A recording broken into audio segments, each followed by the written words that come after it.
What's up, everybody? It's your boy, the Scrantanculus Jamanculus, here with a very special announcement. Jarthur, watch your fucking back. Now that that's out of the way, welcome back to Point and Laugh, the magic show where I make you a better deck builder and a worse person by means of verbal disparagement. This week, 3 combo decks came to me for help, and I saved them at great cost to my sanity and hairline. For everybody who subscribes to this video, I will allow my editor 1 additional minute of playing Expedition 33. Thank you for your time. Mango, find me a goddamn wig, please.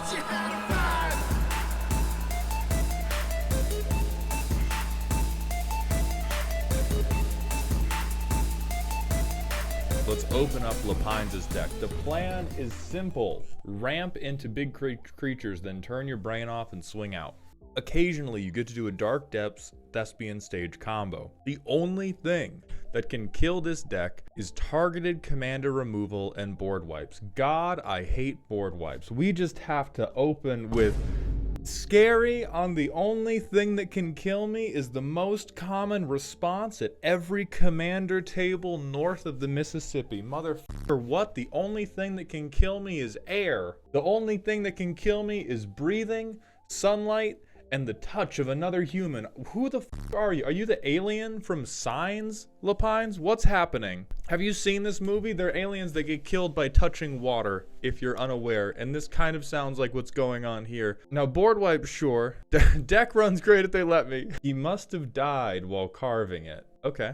I like the reference. Shifting Woodland. Okay, so we have ways to do the Dark Depths Thespian stage combo. I'm gonna imagine that at least one of our game changers should be crop rotation if we're doing this. Patrick, say that again. That again. I do like the tags, but I hate what this is for. Hold on. Lapines, I don't even want to take this shot because it seems like you're already down. But I couldn't help but notice that there was a visual bug in Moxfield, and it looked like you only ran 31 lands. We're gonna turn the haunting background music on and turn it up a little, because boy howdy am I fucking haunted. Somebody running quite possibly the single most shootable mono green commander. Lapines, I don't know if you know this. Selvala's played in CEDH. Your ability to make this deck scary is a little bit compromised by your inability to count high enough, but people have done it. I've put more than that in, and it just absolutely flops. I cannot wait to playtest this shit then. Note, in all caps, do not attempt to keep a hand with less than 3 lands. You will be fighting an uphill battle against your own top deck. I think the scary's coming from inside the deck, bro. Anytime I pick this shit up, I would just be looking at it like, do not f me again. Okay, Selly, do not. This can't be like last week. You embarrassed me in front of the other wizards. All right, so we can untap Selvala. That's normal shit. We have just enough interaction to pass inspection, an actual win con. Okay, yeah, I mean, for sure.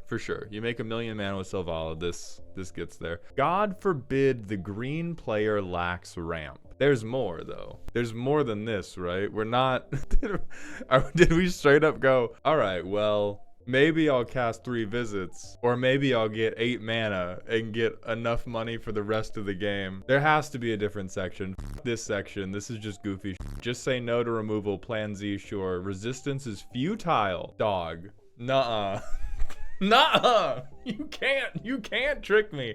I've died to this enchantment before, and it's not gonna be to Selvala. The boggles have gotten me. It's not gonna work here. We normally wait before I do suggestions, but Lapines, I have to hit you with absolute cookery. What if, instead of Rancor, that's a 1 mana 3/3, baby. There's no text box here. That's a 1 mana 3/3, you son of a bitch. I'm realizing that what's scary to my pod may be incredibly underpowered to everyone else. So Lapines, I do think it's possible for this deck to be scary. What I'm currently reading, the vibes I'm currently picking up from this deck is that rather than reliably do a medium scary thing, this deck is built to get up on the table, spread its cheeks, and then either drown the world in green player diarrhea or trip and drown itself. That's what the 31 lands, no turn 1 ramp, 24, that's what the apex... Dog. Brother. He can't even fit in the haunted house. He can't even qualify for spooky. Now, it's still Selvala, and Selvala is still very good. And you still have Eldrazi in here, and you have Surak and Goreclaw, and you gotta help me, Lapines. You gotta help me at some point. What?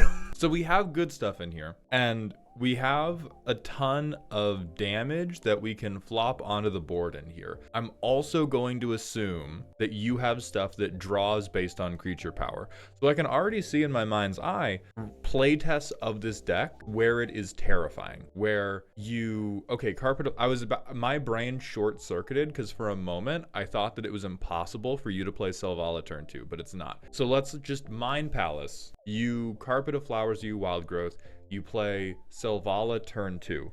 After that, you play Hulking Raptor with your lands, and then the turn after that, you float like 8 mana, and you play any of these gigantic dipshits on turn 4, or like you play Galta, and you dump the rest of your hand into play, and then the turn after that, you play Last March of the Ents. That reads to me like your pod has some sort of no meanies clause. Because me personally, I like to think I'm enlightened. You play Selvala in front of me turn 2, I'm gonna look very biased against the elves. And so at a table where removal is low, yes, this is absolutely terrifying, because in a shocking twist, mana is good. The reason why it is funny is because this is you.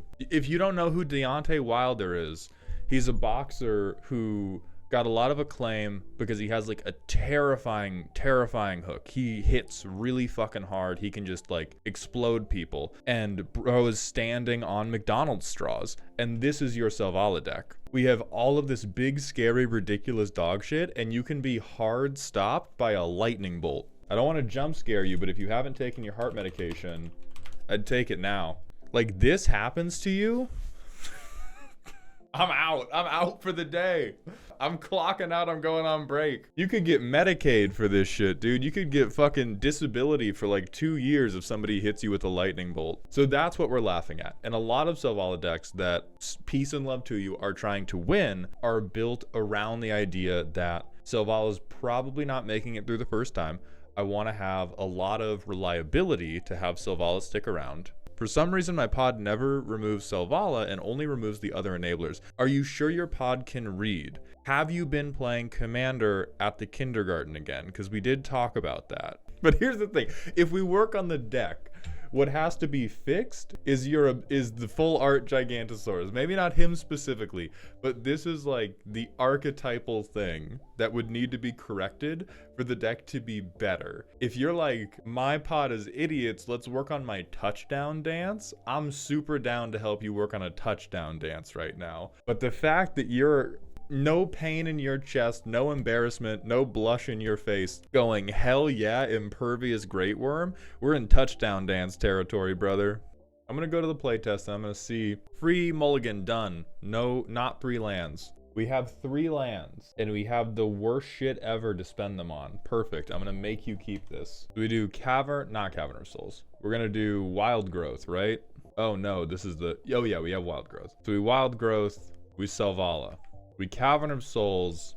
This becomes Marvin. We would have played the Elf Untapper. We play Nature's Chosen. We untap Selvala.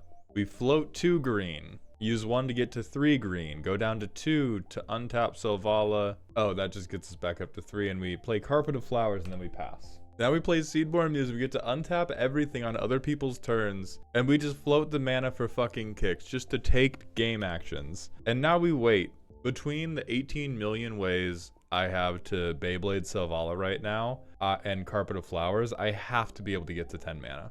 I have to be able to. I don't give a fuck. We play the fucking worm. We play the goddamn worm. Kolos, you think this is working? You think I play the world's most shootable elf and hold up a 2/2 as a blocker is an example of the deck working? Alright, now we have Scape Shift, which we barely want to do, except we could use it. Like, we Garuk and we minus and we do 1, 2, 3, 4, 5, 6, 14, 15, 16. So this is obviously the turn that we are planning for in our head, is people are going to let us keep Selvala, people are going to let us keep an impossibly big thing to tap for Selvala, and then we get infinite bacon and infinite games. And so as part of that 16 mana, let's see, we went down to 11 for Garuk. I mean, God, I can tap Selvala a bunch of times, so I have like near infinite mana. So with haste, I play these guys. So I get 32 mana just off of the free thing. So I go down to 27, 26, 19, 12, 7, spend 7. So I've spent 32. I get another 16. I draw 16 more cards. Everything has trample. I can tap Marvin now.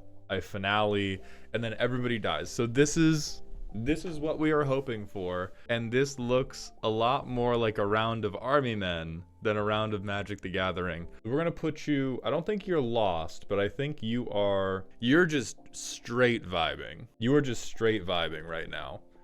And this is where we're gonna end your deck. I hope you have enjoyed, or at least gotten some good suggestions. These videos are almost entirely subsidized by my Patreon community, so a special thank you to Vanilla Bean Ice Cream, Eclectic Waste, Katya Marg, Christian B, Adam S, Solar Movie, Kyle, Chemical Pine, Alpha Dog 2064, Zelenor, Otterfire, Fun, Phelan, Believe, Torben T, Bobby Joe Lord, Bradley T, Bo, Beefcake, and Silky Wilkie. I appreciate every last one of you.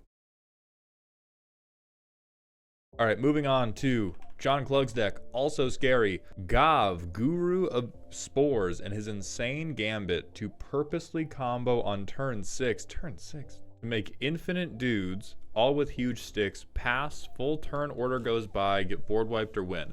This deck swings in power though, from do nothing draw lands to unstoppable death machine, and usually 2 target exile creatures grave effects kill me. I'd like to upscale while keeping the main loop of sack a creature for 2 mana and cause Gav to drink Starbucks today. Oh, no. Sack a creature for 2 mana, and because Gave drank Starbucks today, I have infinite creatures and mana and power. Okay. 40 lands like a gamer. Beautiful. So we have 40 lands. This is probably fine. We do want to bring this up in power, so let's see what's wrong with it. Gave enters with 5 1/1 counters on. If you sack a creature, you can put a counter on something else. And for 1 and removing a creature, you can make a creature.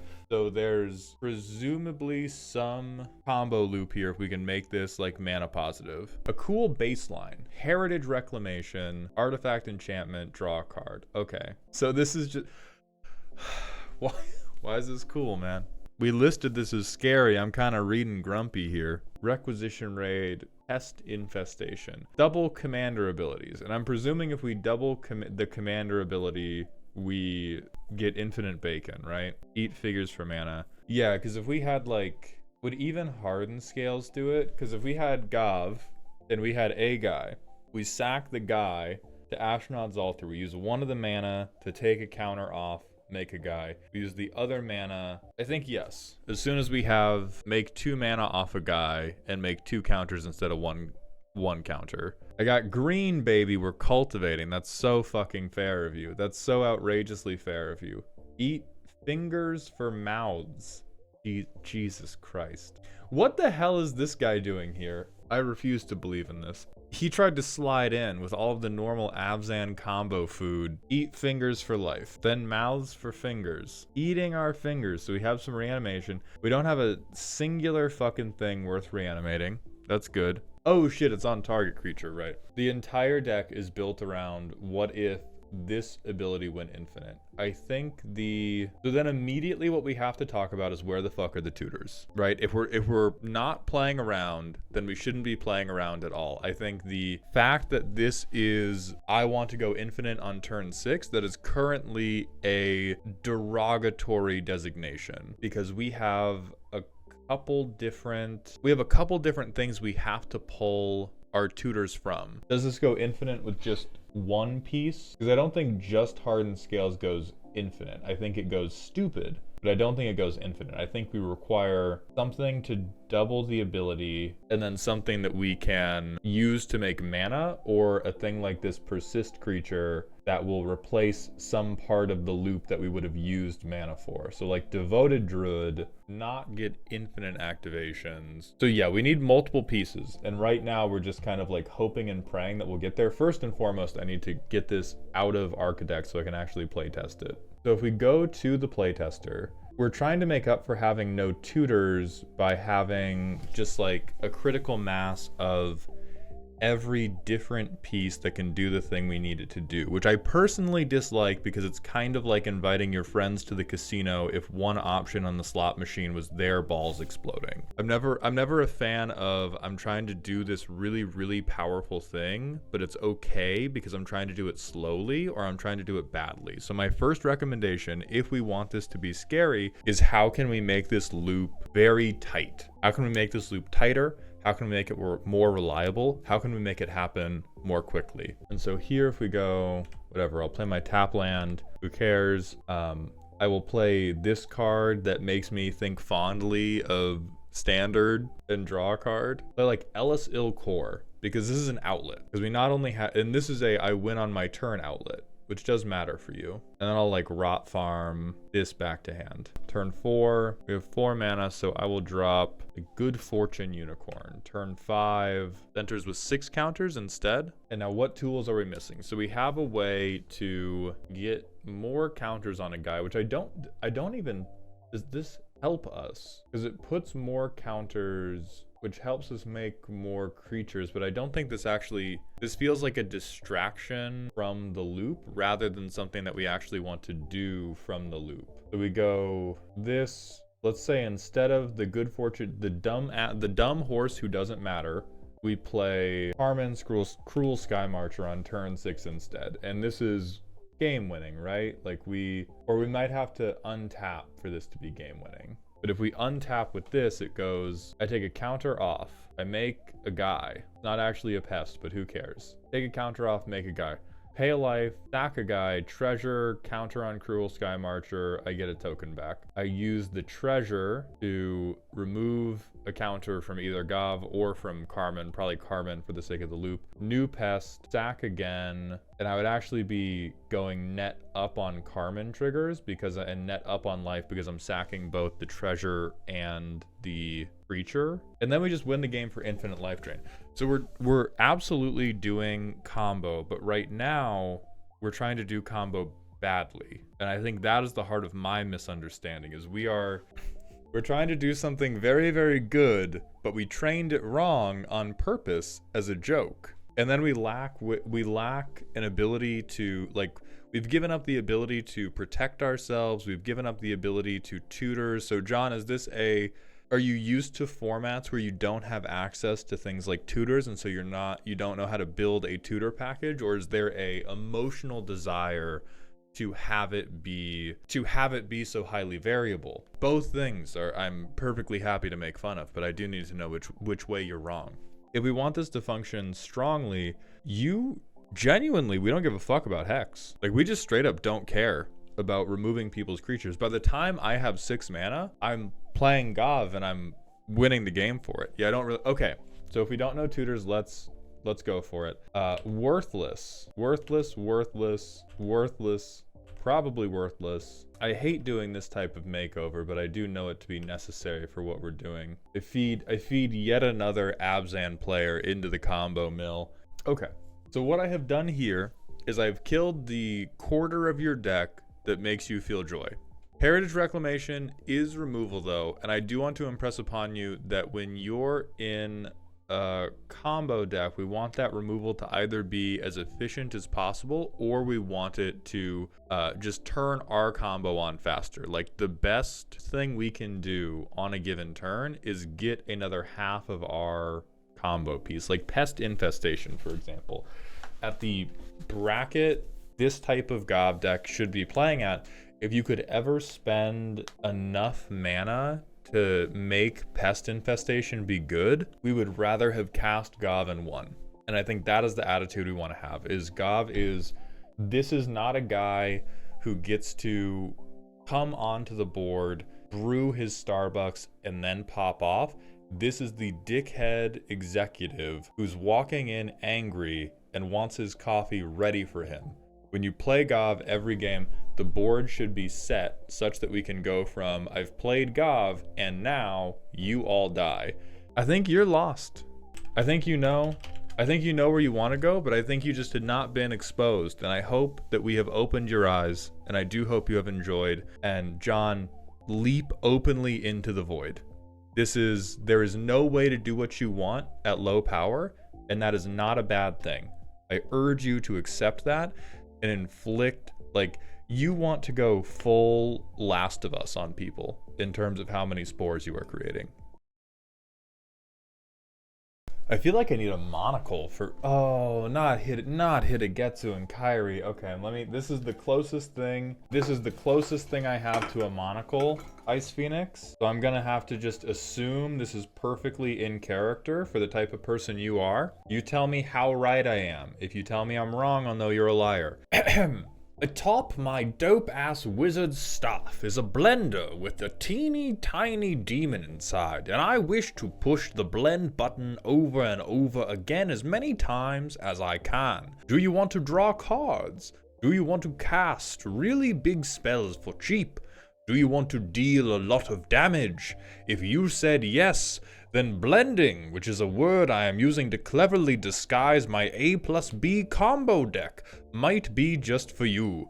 Blending does all of this and more. When you play this deck, the idea is to abuse the legend rule to get H and K's death trigger without having to send them back to the command zone. Play the commander as quickly as you can. With the ETB, put the cheatable spell second from the top.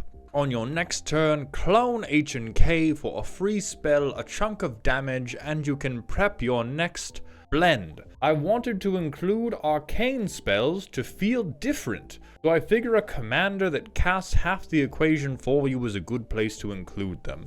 Additional big splashy spells are welcome, but I want to avoid payoffs that drag out my turn, as everybody already hates me when I play this. This is my first trip up into higher power and casting cards that help me right now instead of long-term value grinding. I've been working on the deck for a few months, and now that I know you play clones too, I am incredibly upset that you have been editorializing my primer with a variety of epithets instead of giving me the hot tech. Let's look at what you got. So this is pseudo combo. I don't think we're all the way to a tight deterministic combo like the Abzan deck we looked at, but Hitagetsu lets you brainstorm. So it lets you set up the top deck of your library. When they die, you exile the top card, somebody loses life. If it's an instant or sorcery, you cast it without paying its cost. Typically, people use this to chain extra turns, chain clone spells, and just keep this going over and over again. If we are using Arcane, I want to be so clear, Ice Phoenix, I'm not mad that you like Arcane, but if the justification is, I just think they're neat, that is a Simpsons level gimmick instead of a scary level gimmick. I don't think these will be unplayable. I think these are going to be the premier culprits for things that make the deck feel non-cohesive, because we go from terrifying H and K blendy shit to why is this man casting Soulless Revival? Also, actually, Ice Phoenix, could I get pronouns age greatest fear to make sure I'm razzing you appropriately? He, him, 27, invasive surgery. All right, then I'm going to come in and snip those balls, brother. So some of this stuff I think can work. There is a bit of, do you have a bracket in mind that oh, my light ran out. Do we have a bracket in mind that we want to play this at? Because if we want to, because typically Hitagetsu and Kairi, you're going to bracket 3, maybe you're even going to bracket 4, because you're doing some type of combo or combo adjacent behavior. But if we're going through the power of cloning my commander and abusing the legend rule, I get to cast a removal spell for free, we're doing a little bit too much. I just hadn't plugged the light into the wall. All right, so let me look at what we're getting.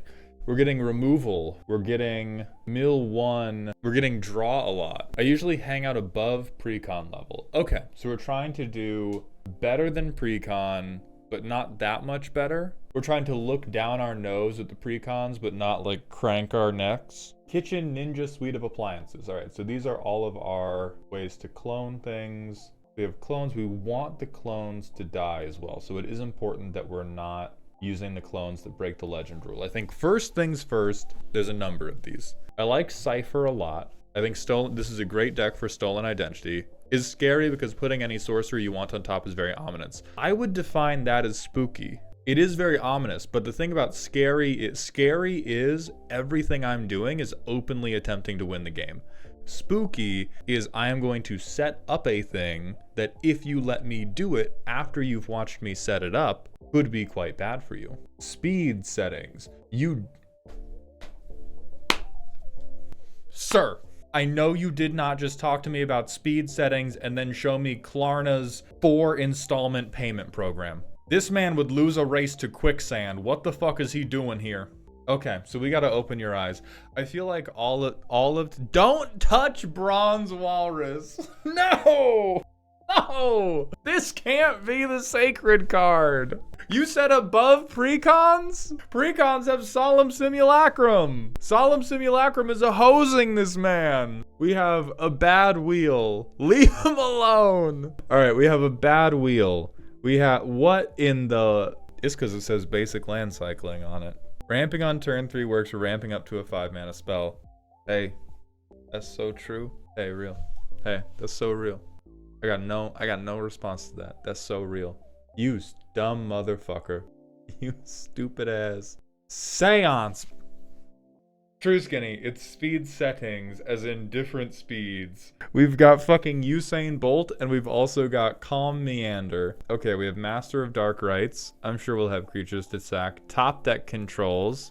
Does Parallel Thoughts work how we... I don't even think Parallel Thoughts work totally the way we want it to, unless we're like Parallel Thoughtsing just for ramp or something. Okay, so you do know what Evil's Face looks like. This is typically what Hitagetsu and Kairi decks want to be doing. You've activated my trap card. Is the trap you exploding? I mean, I just want to see how this... I just want to see this. Boom, Blade of Selves. Watch out, mother... Streets of New York in this bitch. We about to murmur on these mystics. Oh, hell yeah, Saw in Half. A good card. All right, we murmur on their mystics. I know what you want to do. Unfortunately, I would like to win the game of Commander, so I'm going to begin copying Murmuring Mystic.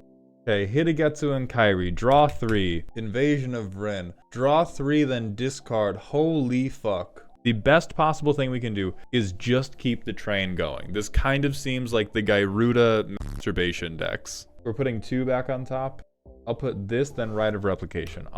For my next trick, I Saw in Half. But I don't think I can open with that. I think I have to open with the... Yeah, because Counterpart's on top. So I can't open with the Saw in Half. A Rite of Replication. On the ETB, I draw 3. Does it resolve ETB then sack, or is it like...